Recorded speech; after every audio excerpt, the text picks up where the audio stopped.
Galera, você já experimentou alguma coisa assim pela primeira vez que, poxa, causou uma emoção assim no seu coração, ficou gravado assim no seu coração? Tipo, vou te dar um exemplo, né? Uma vez eu andei de avião pela primeira vez. Já estava velho, já com os meus 29 anos.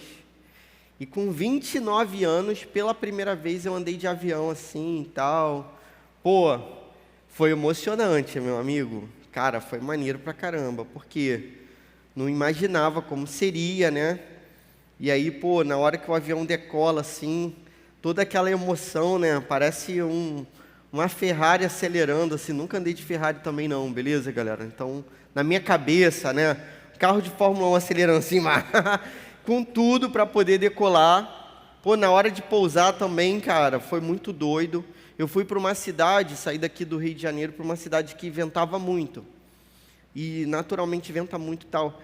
E aí, cara, parecia que o piloto não ia acertar lá o direitinho. Pô, deu tudo certo. E, pô, até hoje eu me lembro daqueles dias assim, penso assim, cara, foi legal demais. Você lembra de alguma parada assim na sua vida, assim, que você viu pela primeira vez e ficou, pô, impressionado assim com a beleza? Tipo uma viagem que você fez, pô, de repente você foi para outro país e viu um cenário, né, cara, um deserto assim que você viu e você ficou, meu Deus, poxa, isso é mais bonito do que na fotografia, do que eu imaginava. E aquilo fica gravado mesmo na nossa mente, né? Espero que você já tenha tido uma experiência maneira. O Evangelho, quando ele chega na nossa vida, no nosso coração, de certo modo, ele impressiona a gente pela sua beleza. Então, tipo assim, quando a gente conhece o Evangelho, conhece a palavra de Deus, as palavras de Jesus Cristo, a gente pensa assim, cara, isso é bonito, isso é maravilhoso, e a gente fica totalmente encantado com aquele negócio. Mas eu percebi, andando de avião, que o meu encantamento em andar no avião não era igual das outras pessoas que já tinham andado várias vezes, sabe? Tipo assim, para elas aquilo ali era meio que uma rotina. Eu lembro principalmente da tripulação, assim, pô, tinha hora que eu estava no avião, parecia, cara, que o avião estava passando um quebra-mola, que o avião fazia, pá, fazia barulho, eu pensava, que isso, coisa estranha. E eu ficava emocionado, né, pensando várias coisas terríveis. Eu ainda, poxa, fiz errado, que eu conheci uma série que era só de acidente de avião. Então, pô, não é muito bom você assistir uma série desse tipo antes de decolar. E aí, cara, eu percebi que a tripulação, quando fazia barulho, quando balançava, quando qualquer coisa, os caras, eu acho que eles estavam fingindo, né? Eles deviam fingir que estavam tranquilos. Eles ficavam tranquilos. Estava tudo bem para eles, assim, estava tudo certo. E para mim era tudo maneiro. Quando a gente conhece o Evangelho, cara, por mais que várias coisas boas cheguem ao nosso coração, é possível que com o passar do tempo a gente meio que se acostume com essas coisas. E aí a gente consegue, tinha gente que conseguia dormir no avião, e eu pensava assim, gente, como é que essa pessoa consegue dormir? Pô, é só você olhar para a janela que tá maneiro pra caramba. E tinha gente que, em vez de olhar pela janela, ficava vendo um filmezinho, qualquer coisa, com fone de... Olha para a janela. Tava maneiro demais ver aquele visual todo. Às vezes, quando a gente chega e conhece o Evangelho e a beleza, a gente fica fascinado. Mas, com o tempo, a gente pode perder um pouco dessa graça, né? Tinha um poema de um cara chamado Fernando Pessoa, um poeta português. Ele dizia assim, vale mais a pena ver uma coisa pela primeira vez do que conhecê-la. Porque conhecê-la é como nunca ter visto pela primeira vez. E nunca ter visto pela primeira vez é só ter ouvido contar. Então, ele diz que é melhor você ver pela primeira vez do que conhecer. Parece que a gente perde um pouco do encanto do Evangelho. Só que esse é um movimento errado que a Bíblia condena e estranho.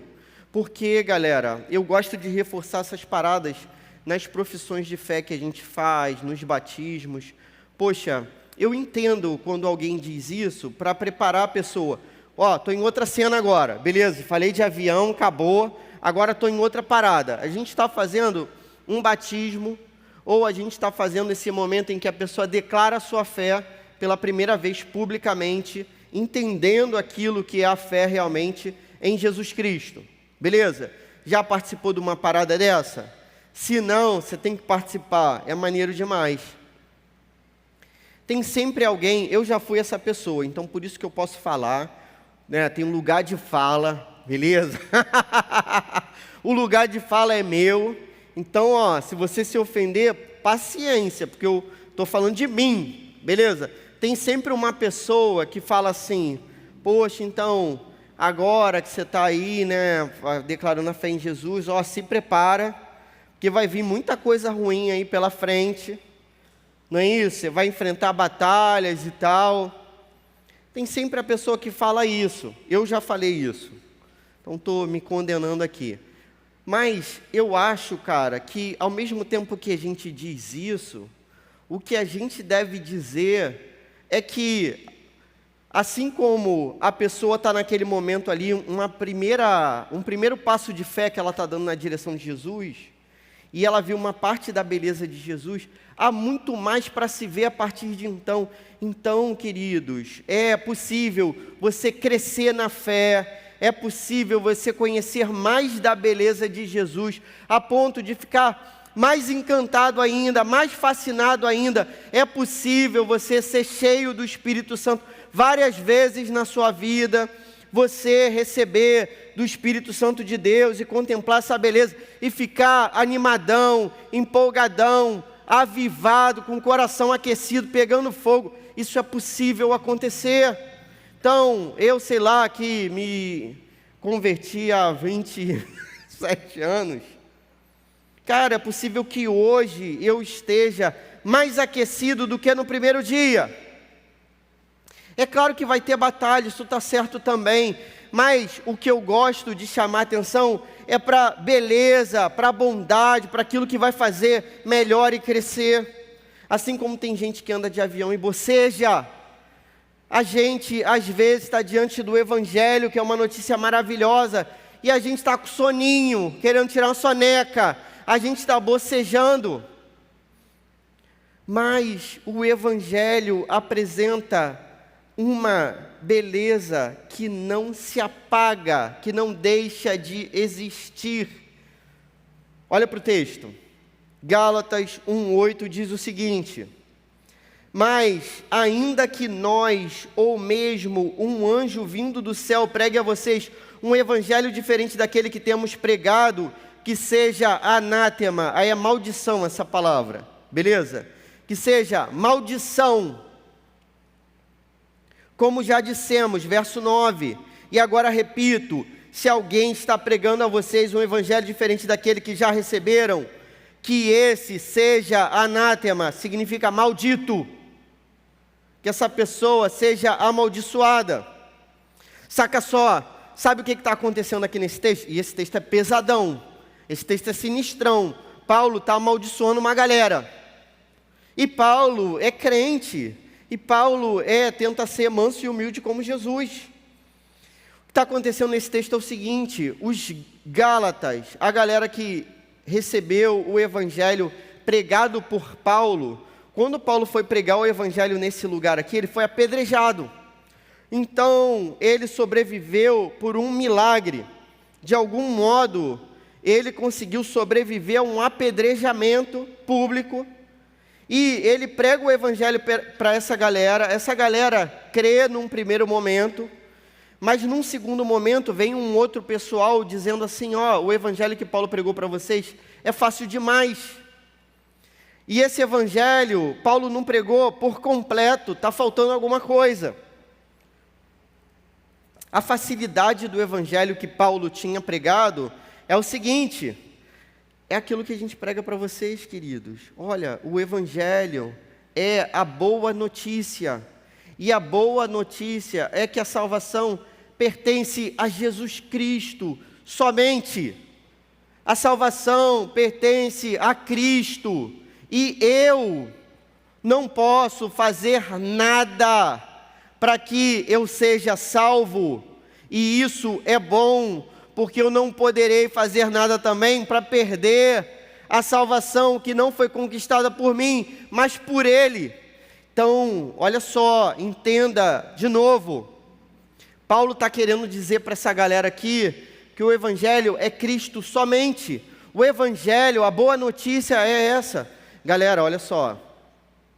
A boa notícia é que a salvação chegou à minha vida como um presente da graça de Deus. E se isso não pertence necessariamente a mim, mas é de posse de Jesus, é algo que eu não vou perder, é algo que eu não preciso fazer nada para contribuir, para conquistar. Só que chegou uma galera lá e começou a falar assim, chegou uma galera lá, aí os caras, foi bom, são os caras que estão aqui zumbando o Evangelho. Então, chegou a galera lá para tocar terror, aí a galera falou assim, não, Paulo falou uma parte para vocês, o Evangelho é realmente, a gente é salvo por Jesus, somente pela graça, somente pela fé, somente por Jesus. Mas agora, tem a segunda parte que Paulo não falou para vocês. Qual é a segunda parte? Vocês têm que fazer algumas coisas para vocês permanecerem salvos. Tipo assim, Jesus salvou vocês, maneiro, mas agora vocês têm que fazer uns negocinhos aí que vocês não sabiam. E quais são os negócios? Aquela galera que chegou ali naquele lugar queria que esse pessoal fosse circuncidado, passasse pela circuncisão, uma parada que é judaica, respeitasse as datas festivas do judaísmo também. Então tinha que ter umas datas lá que eles tinham que respeitar. E eles tinham que fazer uma dieta, cara. Dieta dentro daquilo, fazer dieta é coisa boa, né? Mas quando você é obrigado a fazer uma dieta religiosa, isso é péssimo. E eles tinham que começar a comer a comida que essa galera aqui, que eram os judaizantes, comiam. Então, tipo assim, eles enfiaram uma porção de religião naquilo que era só Jesus Cristo. O que Paulo está contestando aqui é o seguinte, o Evangelho é Cristo e mais nada. Porque se o Evangelho for Cristo e mais alguma coisa, isso é maldição, é falso Evangelho. Pô, Clóvis, beleza, mas eu não me circuncidei, beleza? Né, graças a Deus, não guardo data nenhuma de, ficar... Eu nem guardo sábado, nem, nenhuma festa judaica assim, não faço nada disso. E, por outro lado, não faço dietas. Você está conseguindo perceber que eu mesmo não estou fazendo dieta nenhuma. Fazendo dieta ao contrário, estou comendo tudo. Cara, e aí? O que isso interessa para mim? Então, o que interessa para nós é o seguinte, galera. Por mais que a gente não faça, a gente pode ser influenciado por isso. E, por outro lado, há sempre um caminho de falso evangelho no meio da igreja. Então, tipo assim, tem uma galera que vive o evangelho no Brasil, tem uma galera que é evangélica, tipo assim, a gente diz que a gente é evangélico, beleza? Você pode ter até nojinho dessa palavra, né? Vamos lembrar do divertidamente, nojinho. Você pode até ter nojinho da palavra evangélico, mas a gente é evangélico, beleza? Por quê? Porque a gente segue o evangelho. Então a gente é evangélico. Tem outra palavra que é cristão, que parece que abarca mais gente do que... Eu prefiro a palavra cristão, mas vou usar evangélico, sem nojinho dessa palavra. No meio evangélico tem uma galera aí que é judaizante mesmo. Então, tem uma galera que acha que está vivendo em Israel, beleza, e não é judeu, não é filho de judia, não nasceu, não tem nada disso, não tem ligação nenhuma com isso. E essa galera quer viver igual a judeu. E é isso aqui que Paulo está condenando. Isso acontece no Brasil, beleza? Isso acontece no Rio de Janeiro. Na esquina ali acontece isso daí. Por outro lado, cara, tem uma galera que quer enfiar uma porção de regra na nossa cabeça e no nosso coração, dizendo que isso é evangelho também. Então, tem uma galera que é adventista, por exemplo, e diz que você vai ter que guardar o sábado. Beleza, e vai ter que comer uma coisa e deixar de comer outra. Tem uma galera que é testemunha de Jeová. Então, tem várias galeras querendo introduzir o seu discurso no nosso meio. E o que eu tenho visto é um movimento católico crescendo no Brasil também. E, várias pessoas que são influenciadoras dentro desse movimento, também apresentando as suas questões. Galera, tirando isso tudo de lado, o que é importante para a gente saber? O Evangelho é Cristo e mais nada.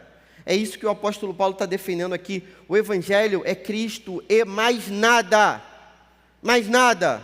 Com Cristo eu sou salvo e acabou. Não preciso guardar nada. Não preciso fazer nada. E glória a Deus por isso. Não preciso vestir a bandeira de Israel. Eu gosto de Israel, beleza, galera? Eu gosto de Israel. Meu sonho é visitar Israel, conhecer Israel. Mas eu não preciso vestir a bandeira de Israel. Eu não preciso seguir nenhuma festa judaica. Eu não preciso guardar nada do que diz essa galera aí. Porque eu tenho Cristo somente. Eu lembro que quando eu me converti com 15 anos, cara, antes de me converter, eu frequentei uma opção de parada, fiz uma opção de doideira. Então, eu teve uma vez, cara, na minha vida, que eu andei atrás de uma estátua lá, por quilômetros atrás de uma estátua. Eu fiz isso, beleza? E quando eu conheci o Evangelho de Cristo, em que Cristo dizia que me perdoava pela cruz e que eu não precisava ficar fazendo nada disso, não precisava me ajoelhar diante de estátua nenhuma. Quando Cristo me mostrou através da palavra dele que existe um só Deus e um só mediador entre Deus e os homens, Cristo Jesus, homem, 1 Timóteo 2,5, quando eu li isso, foi libertador. Então eu não precisava do padre mais para chegar a Deus. Eu não precisava do pastor também, eu não precisava de ninguém, beleza? Eu falava e Deus ouvia. E isso, cara, encantou a minha vida e transformou. Eu acendia a vela, eu fazia uma opção de ritual, eu achava que Deus era inacessível. Eu achava que eu só podia acessar a Deus fazendo uma porção de coisa estranha, que eu nem sabia porque fazia, mas me foi ensinado a fazer. Só que o Evangelho é Cristo e mais nada. Por outro lado, galera, a gente pode, de repente, vocês foram libertos disso tudo, graças a Deus, não viveram nada do que eu vivi, de todas essas religiões aí que, criam rituais, criam fórmulas. Mas você pode estar aqui, cara, achando que você só é aceito por Deus quando você tem um dia bonitinho, beleza? Que você só é aceito por Deus quando você serve de modo direitinho, quando o seu serviço é excelente, quando você acerta todas as vezes, quando você chuta sempre dentro do gol e nunca para fora. Você pode estar sendo enganado por uma mentira de Satanás, em que você seria aceito pela sua performance, pelo seu resultado, pelas suas conquistas, por aquilo que você conseguiu fazer e vencer. Isso é mentira. A Bíblia está garantindo para a gente que a gente é vitorioso pela vitória de Jesus. A gente é vitorioso pela vitória de Jesus. A gente foi chamado para um reino. E a gente achou assim, quando o rei nos chamou, a gente vai lutar agora em batalhas sangrentas, a gente vai dar a vida pelo rei. Só que o rei esteve à frente das batalhas por nós. Ele lutou, ele venceu. Jesus Cristo lutou, Jesus Cristo venceu. Ele deu a sua vida por nós, para que a gente pudesse hoje descansar nele.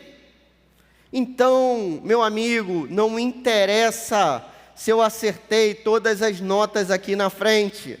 Não interessa se eu fui considerado o melhor aluno de todos. Não importa se eu passei no Enem, se não passei, ou se nem fiz o Enem.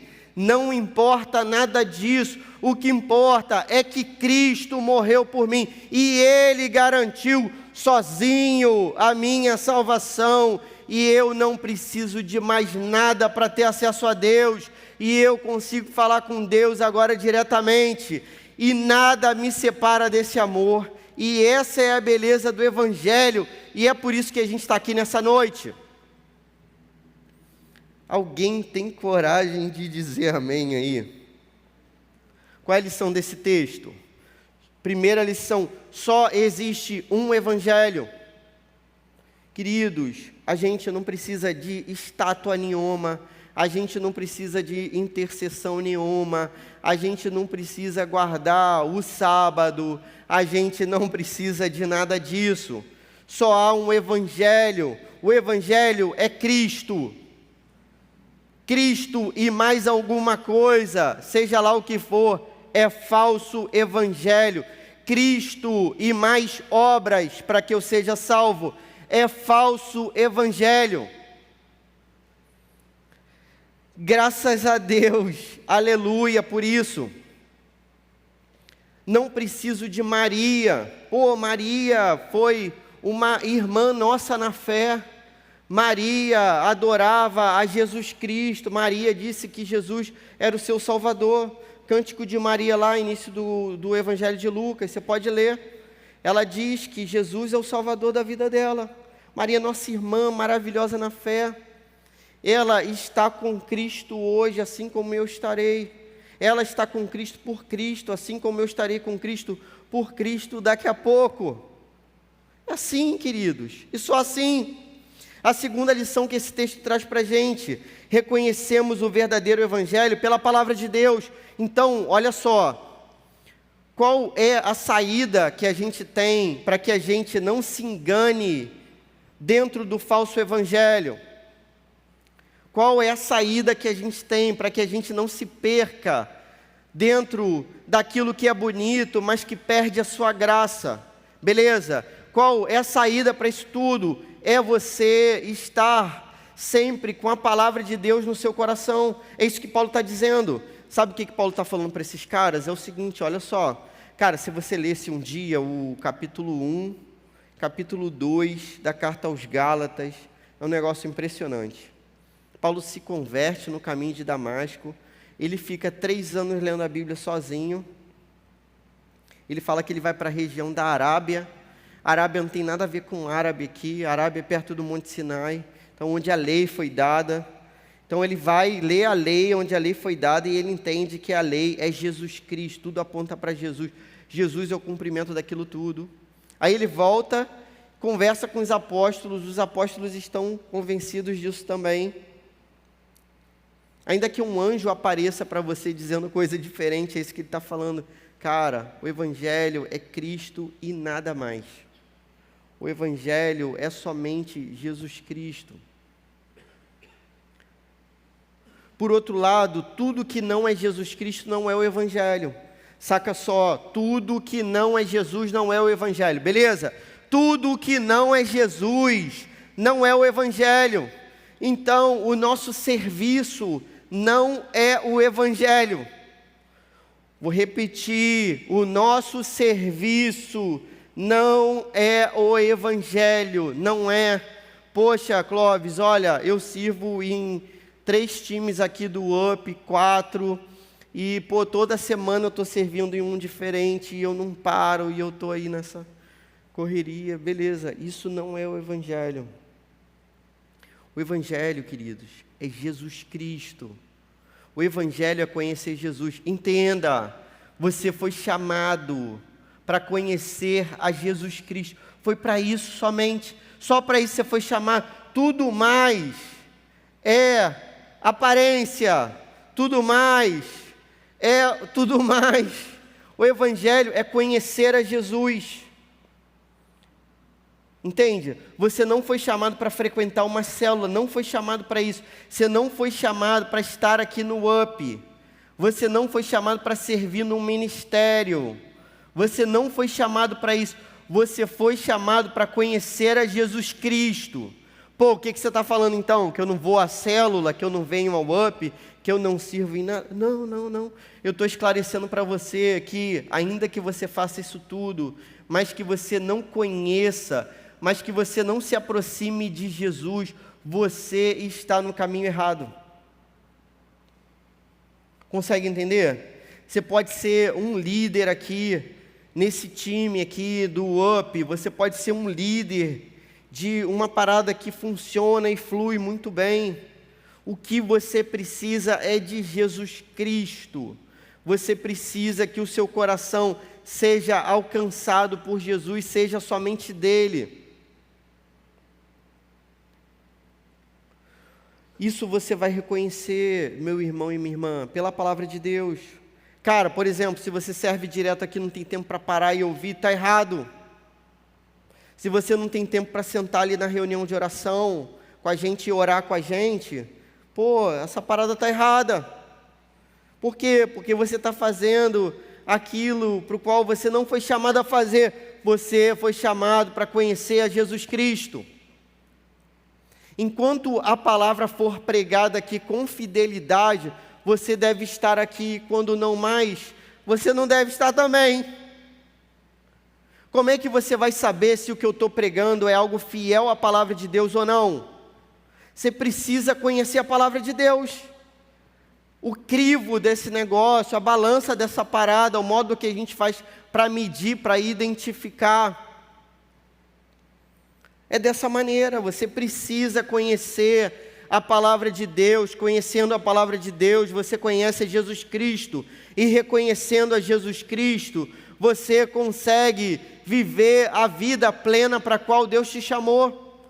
O melhor dessa vida, galera, não é o UP. O melhor dessa vida não é o UP, beleza? O melhor dessa vida não é o UP Camp também não. O melhor dessa vida é Jesus Cristo. O melhor é Jesus Cristo.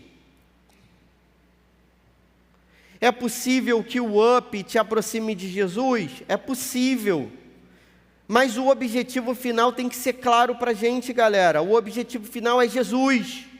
A gente não está fazendo nada aqui para agradar seres humanos, para agradar o Clóvis, para agradar os pastores, para agradar o líder da célula.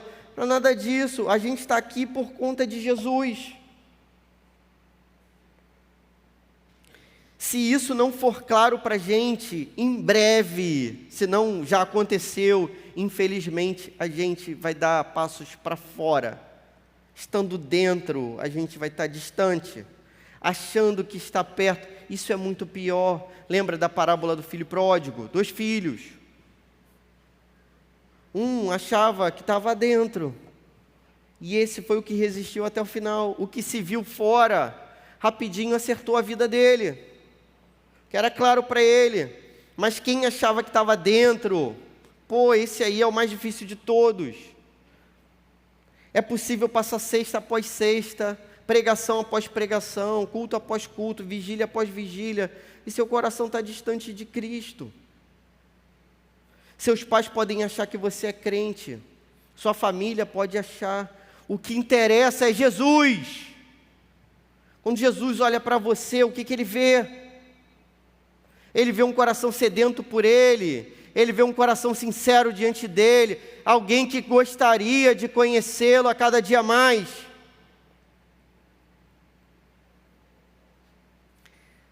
Irmãos, o falso evangelho, ele sempre se apresenta misturado, essa que é a parada. Tipo assim, Satanás não cria uma outra parada totalmente diferente. Ninguém quer esse negócio. Mas Satanás cria o legalismo no nosso meio, a religiosidade falsa, hipócrita no nosso meio. É essa parada que Satanás vai fazer, para que a gente se perca, para que a gente se engane, para que a gente se esqueça do foco para o qual a gente foi chamado. Conhecer a beleza do Filho de Deus, que se apresenta para nós de modo acessível. Jesus diz que quem se aproxima dele, cansado e sobrecarregado, ele dá descanso, porque ele é manso e humilde de coração. É possível conhecer o coração do Filho de Deus. É possível conhecer o coração mais bondoso de todos. É possível conhecer o coração mais perdoador de todos. É possível conhecer o coração mais amoroso de todos. É possível conhecer isso. Jesus garante isso para a gente. A parábola que Jesus conta das pessoas que vão para o templo orar. 2 homens vão para o templo orar. Um era um fariseu, cara da religião, cara que fazia, entre aspas, tudo certo. O fariseu chegava na hora.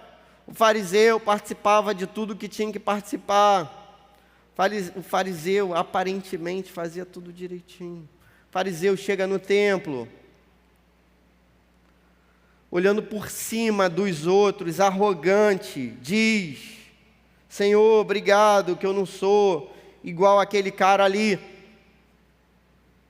que eu faço tudo certo, eu entrego o dízimo, eu oro 3 vezes por dia, jejuo 2 vezes por semana, faço isso tudo. Por outro lado, chegou uma pessoa pecadora, chamada de publicano, era um traidor do povo. O publicano não consegue olhar para cima, olhando para baixo, bate no peito e diz: Senhor, misericórdia, sou pecador, misericórdia. Qual dos dois voltou para casa perdoado? Jesus pergunta: queridos, existe um Deus perdoador, Ele é rico em misericórdia, e a gente se aproxima dele, e a gente reorganiza o nosso coração. A gente ajusta a nossa fé a ponto de confiar nele somente. Como que você aplica essa parada à sua vida? A única aplicação: busque se firmar na palavra de Deus a cada dia. Então, olha só, galera. Não viva uma falsa religião. Não viva um engano. Beleza? Não viva de aparências. Deus conhece o íntimo do seu coração. Dependendo do problema com o qual você estiver lidando, cara, me procure, a gente troca uma ideia, a gente ora junto. Possivelmente, por eu ser velho, eu já vivi o mesmo problema que você vivenciou. Busque o seu líder de célula, busque o supervisor da sua célula, abra o seu coração, mas viva de modo em que Cristo seja o principal na sua vida. E aí todo o resto vai se reorganizar. Então tudo que eu critiquei aqui, não foi porque essas coisas não tenham valor em si, mas elas só possuem valor se elas estiverem em Jesus Cristo. Então, tipo assim, se você vem aqui sexta após sexta, mas você vem para buscar a pessoa certa, que é Jesus, então, cara, você vai encontrá-lo com certeza. Se você pede perdão pelos seus pecados de modo humilde, sabendo que Jesus é aquele que carrega os seus pecados e aquele que é manso e humilde e que abre o seu próprio coração para te receber, cara, você vai encontrá-lo. Se você vem aqui servir nesse lugar, sabendo que você não está servindo a ninguém, mas servindo a Jesus Cristo, se você faz aquilo para conhecê-lo a cada dia mais, para engrandecê-lo a cada dia mais, poxa, esse é o evangelho verdadeiro. A única forma de você julgar entre uma coisa e outra vai ser pela palavra de Deus. Então, se a palavra de Deus não estiver gravada no seu coração, não dominar o seu coração, você não vai conseguir discernir, e a todo momento você vai tropeçar, você vai cair, você vai ficar enfraquecido. Mas se a palavra estiver firmada no seu coração, você vai conseguir entender o que é espiritual, o que não é. O nome disso é discernimento espiritual. Você vai conseguir caminhar naquilo que é o propósito de Cristo para a sua própria vida. Não transforme essa parada numa religião vazia. Beleza, não transforma essa parada num fim em si mesmo. Nós estamos aqui somente por Cristo. Nós estamos aqui para conhecer a Jesus Cristo e o seu coração. E é isso que mais importa. Se tudo funcionar bem e Cristo não estiver no nosso meio, cara, deu tudo errado, na verdade. Se faltar tudo e Cristo estiver com a gente, deu tudo certo. Para finalizar, me lembro de um pastor, né? Ele dizendo que uma vez eles iam fazer um momento de chamar os amigos para conhecerem, né, a igreja, assim, o convívio da igreja e tudo mais. E ele orou por todas as coisas, para que não chovesse, para que a galera fosse legal, para que as paradas funcionassem, para que a comida fosse boa, para que o som fosse agradável, para que tudo desse certo. E ele disse que ele se esqueceu de orar pelo principal, que era para que Jesus estivesse presente. Galera, por mais óbvio que seja, a gente tem que lembrar do óbvio para a gente não se esquecer da simplicidade, da beleza do Evangelho. E ele diz que ele pede perdão a Jesus e diz assim: pô, Jesus, pode faltar tudo. A gente repete essa oração aqui, né, vez a vez aqui na reunião de oração, né? Vez por vez a gente está fazendo esse negócio aqui. Jesus, pode faltar tudo, pode faltar som, pode queimar tudo. Cara, só não pode faltar você, Jesus. Só não pode faltar você. Jesus é o principal nessa festa. Como é que está seu coração diante de Jesus? Vamos orar. Senhor, muito obrigado pela Tua palavra santa, Senhor. Obrigado pelo Teu evangelho genuíno. Não permita, Senhor, que a gente se engane, querendo trazer qualquer coisa para o Teu evangelho que não seja a pureza do coração do Teu Filho Jesus e a beleza do Teu Filho Jesus, que nos sustenta e preenche, Senhor, a nossa alma de modo que nada mais poderia fazer, Senhor. Seu Filho faz sentido para a gente, e o nosso objetivo aqui, Senhor, é conhecer o Seu Filho Jesus. Ajuda, Pai, a gente está aqui nesse ministério com o coração voltado para a Tua glória, que no nosso coração não haja falsidade, mas que mesmo imperfeitos, Senhor, a gente verdadeiramente Te busque de todo o coração. Ajuda o UP a glorificar o Teu nome. Ajuda a gente a viver o Evangelho verdadeiro, sem acréscimos, Senhor, sem legalismos. Por favor, Senhor, a gente precisa da Tua ajuda nesse sentido.